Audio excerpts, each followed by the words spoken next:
Olá pessoal, bom dia ou boa tarde ou talvez boa noite para você que está nos acompanhando na reprise. Estamos começando mais uma edição do programa Cidade em Ação, a revista eletrônica aqui da cidade de Ourinhos, né? Hoje já é sexta-feira e agora são 11 horas e 36 minutos, dia 26 de fevereiro. Bom, como já foi anunciado no Facebook, chegou o grande dia. Ao meu lado está o neuropediatra, Dr. Plínio Ferraz. Bom dia, doutor, tudo bem? Tudo bem, é um prazer estar aqui com vocês falando sobre um assunto tão interessante que é o TDAH. Bom, a satisfação é nossa, né? Afinal, hoje nós vemos que cada dia mais as pessoas estão produzindo filhos que estão cada dia mais acelerados, né? Acho que é por causa dessa tecnologia toda que nós temos, né? Mas enfim, o transtorno de déficit de atenção e hiperatividade, né? Daqui a pouco o Dr. Plínio vai explicar para nós, vai falar sobre esse tema muito importante que cada dia mais está crescendo em meio às crianças e adolescentes, né, doutor? Hoje no programa você também vai ver a condecoração, aliás, do PM do mês. Você vai entender o caso do estuprador da moto preta que foi preso e foi comprovado o DNA. Tem boletim policial sobre o acidente em Marília envolvendo 2 médicos de Ourinhos e o boletim sobre o acidente automotivo na Praça dos Skatistas ontem à noite. A nossa equipe esteve lá, na verdade o nosso cinegrafista Heraldo, e nós vamos mostrar algumas imagens para vocês, né? E nós temos também o quadro Mostre o Seu Talento com o NBA e muito mais informação para você no programa. Fique ligado que tem muita informação legal, né? Doutor, mais uma vez obrigado por estar aqui no nosso programa. O Dr. Plínio Ferraz, gente, é neuropediatra, e que é a especialidade responsável pela neurologia infantil, não é, doutor? Que avalia o sistema nervoso central e periférico das crianças. Correto, doutor? Correto, das crianças e dos adolescentes. Dos adolescentes. Pode falar um pouquinho sobre isso? A neuropediatria, assim como a psiquiatria infantil, elas atuam tratando a saúde mental das crianças, dos adolescentes, né, e até dos bebês. Bacana. E dentro dessas alterações relacionadas à saúde mental, nós temos o transtorno de déficit de atenção e hiperatividade, que é o distúrbio neurocomportamental mais frequente na infância. Chegando até nos trabalhos epidemiológicos, eles mostram de 5 a 8% das crianças apresentam transtorno de déficit de atenção e hiperatividade. De 5 a 8%? De 5 a 8%. De todas as crianças como um todo? De todas as crianças como um todo. E esses dados, a gente observa isso em diferentes países.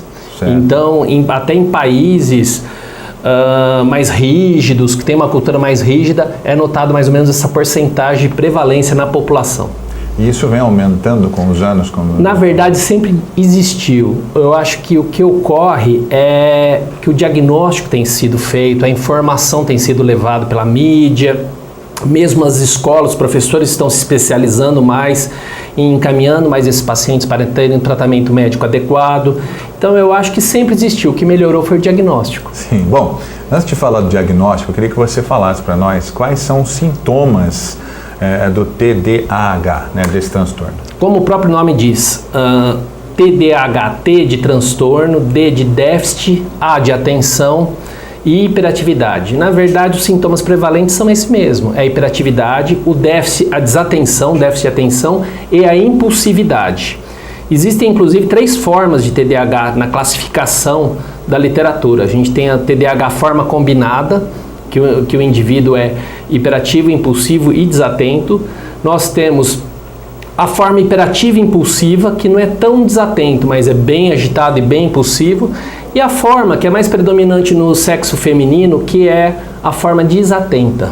É o TDAH forma desatenta. Inclusive as meninas com esse transtorno, como elas não são hiperativas, impulsivas, não têm alterações de comportamento, é mais a desatenção que leva a prejuízos acadêmicos, elas acabam não recebendo o diagnóstico, muitas vezes acaba assim passando sem que se faça um tratamento adequado, porque elas não dão problemas de comportamento, elas têm problemas acadêmicos. De desatenção na escola, de desatenção. Às vezes a minha filha, por exemplo, minha filha tem 14 anos e às vezes ela comenta, pai, eu tô lá na escola e daqui a pouco do nada me dá um branco assim, eu nem enxergo mais a professora falando, é mais ou menos isso. Mas a gente tem que tomar cuidado também, Primeiro, para não deixar de dar o diagnóstico em quem tem, mas também não dar esse diagnóstico em quem não tem. Por exemplo, numa aula, como você bem colocou, você fica 2 horas numa aula sem um intervalo, às vezes direto. É muito comum com qualquer pessoa, mesmo quem não é portador de TDAH, viajar, ter a desatenção. Então, hoje em dia, a gente sabe que depois de 2 horas de uma reunião,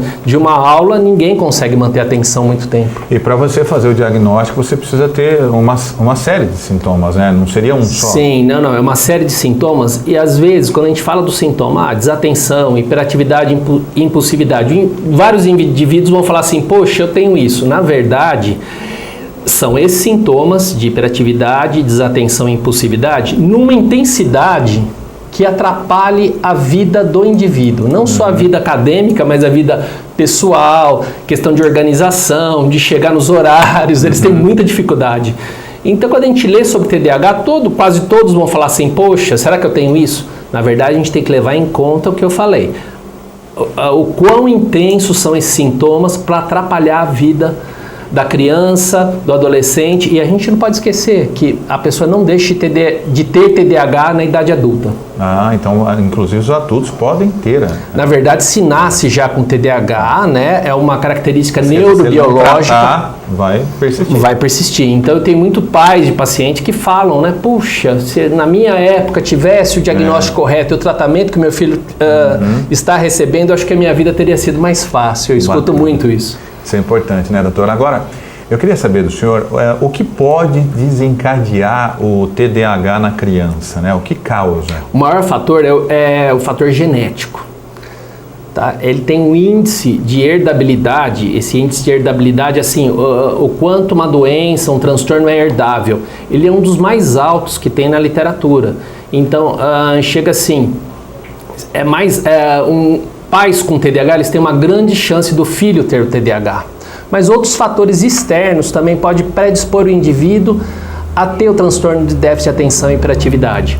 Prematuridade, tabagismo na gestação e até alguns traumatismos cranianos na região frontal. Mas o maior, assim, mais de 90% dos pacientes a gente vê tem uma história familiar. Se não são os pais, talvez um tio de primeiro grau, alguém que tenha. Porque então é muito herdável. Tem um parentesco, né? Tem um parentesco. Não precisa ser parente direto, por exemplo, pai, mãe. Pai não, mas às vezes eu vejo assim, o irmão da mãe tem um TDAH clássico, um tio materno, por exemplo, ou tio paterno. Então, realmente, é muito comum essa questão familiar, da história familiar. É até interessante que os pais, às vezes, na primeira consulta, o pai fala, poxa, mas eu também era assim como ele, né? E a esposa ainda fala, poxa, realmente o pai tem TDAH também, né? Ela acaba falando isso, né? Então, muitas vezes a pessoa se surpreende. Puxa, eu tô com 40 anos, eu descobri agora que eu tenho TDAH. Na verdade, a pessoa, né, sempre teve o TDAH. Acaba tratando dois. Não foi diagnosticado, muitas vezes. Acaba tratando dois. Muito bem, gente. Nós estamos aqui com o Dr. Plínio Ferraz, que é neuropediatra, que está nos visitando. Ele que trabalha junto com a doutora Raquel Pires aqui na cidade de Ourinhos. O senhor atende aqui no consultório, Sim, atendo aqui em Ourinhos. Eu atendo às sextas-feiras, já estamos indo para o 4º ano trabalhando aqui em Ourinhos, toda sexta-feira. E nós nem apresentamos você, né? Começamos o programa já falando sobre o tema. Você é da cidade de... Eu sou de Bauru. E já gosto muito daqui. Eu acho que Ourinhos é uma cidade que me recebeu muito bem, tanto os profissionais da saúde... os colegas, né, de uma certa forma, e a própria população. Realmente eu gosto muito da região de vocês, viu? Que legal. Ainda vou mudar para cá. Vai virar Ourinhos, hein? O pessoal fala que quem bebe da água de Ourinhos acaba ficando e por o clima aqui, também é ótimo aqui. Gente, nós vamos para um pequeno intervalo, daqui a pouco nós continuaremos esse bate-papo muito interessante com o Dr. Plínio e tem muito mais informação hoje no nosso programa. Fique ligado, daqui a pouquinho estou de volta. E se você quiser mandar alguma pergunta, alguma sugestão, coloca o zap para nós na tela aí. Eu quero falar diretamente com você e mandar um abraço para você e toda a sua família, tá bem? Daqui a pouquinho eu estou de volta, estou aguardando você. Até mais.